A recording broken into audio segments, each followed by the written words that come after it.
The Department of Science and Innovation has unveiled 7 hydrogen fuel cell systems being used as the primary power source for the field hospital established at one military hospital in Pretoria. The project is a public-private partnership as part of the government's response to COVID-19. To tell us more about this is Executive Chairperson of the Bambili Group, Zanele Mavuso Mbatha. A very good morning to you and thank you so much for joining us. Good morning. Can you just begin by telling our viewers how exactly the hydrogen fuel cell operates? The hydrogen fuel cell operates through a chemical reaction that creates electricity using hydrogen. And as far as I understand, hydrogen is actually very highly flammable. So what state is it stored in for use in these fuel cells? It is very carefully stored as a gas, or in order to make the hydrogen, you can also use methanol water, and that's stored in a liquid form. But great precautions are taken around the storage of these liquids and gases, and are safe to use in both buildings and in cars. And what then are the advantages of using these hydrogen fuel cells, especially at the one military hospital where they're currently being used?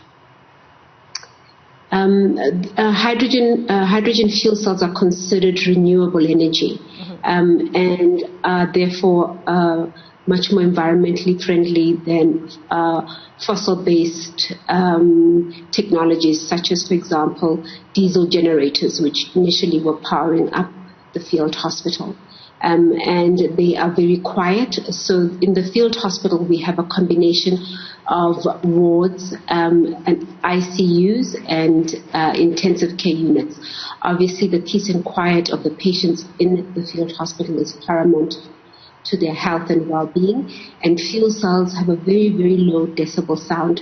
It's similar to the sound volume of your refrigerator at home. And in terms of maintenance, are they also cheaper to maintain? Certainly the refueling of, especially the ones that use methanol water, are cheaper, for example, than diesel.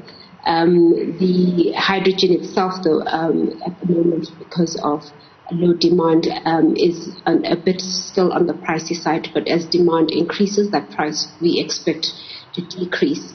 But as for the machines themselves, the fuel cell systems themselves, because it's not a machine that has mechanical movement within it, it's a more chemical process that produces the power.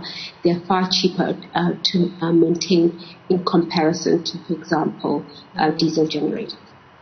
And can you talk to us then about this initiative, the different training phases that will be rolled out to ensure that people know how to use these hydrogen fuel cells?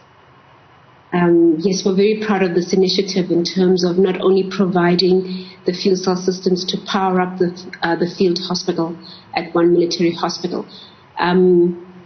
In conjunction with that, we have devised a practical training program, and that training program has a number of phases associated with it, where we are going to be training technicians at the military hospital itself in how to maintain and to refuel the fuel cells. The next phase, after those technicians have been trained, these are government officials in various departments, we will then include in that a cohort of unemployed TVET graduates to give them the same training, which we believe upskills them and increases their prospects for future employment.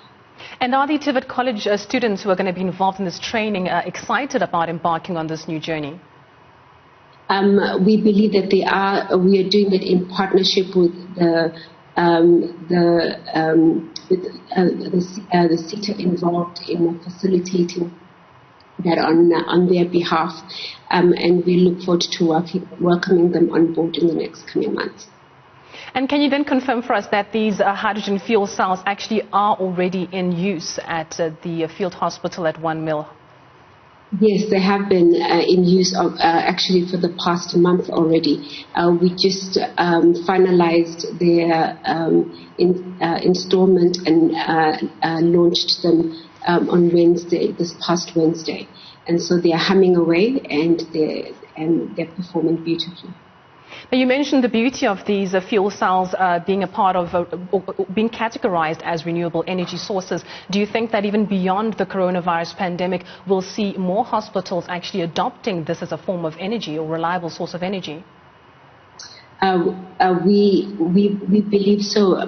Beyond hospitals, fuel cells have many advantages because they can be scaled up, whether it's a small field hospital or much larger buildings. So you are able to move from kilowatts all the way to megawatts in terms of fuel cells providing power. And we are, as Bambili Energy, going to be manufacturing these fuel cell systems in South Africa. And we are making fantastic progress on our order book in terms of customers who have interest for the fuel cell systems. As just as part of the energy mix in South Africa, and also ensure stable and sustainable power. And for those perhaps considering integrating this sort of energy source into their current structure, how long does it take for the building process of a fuel cell? In terms of the availability of the fuel cell, we expect them to be available in 2021 to be purchased in the South African market. And in terms of installation, it literally takes half a day to install them at a site. Well, thank you very much for joining us this morning. That was the Chief Executive Chairperson of the Bambili Group, Ms. Zanele Mavuso Mbatha, just talking to us about the hydrogen fuel cell that's actually an active primary source of power at a field hospital near the One Military Hospital in Pretoria.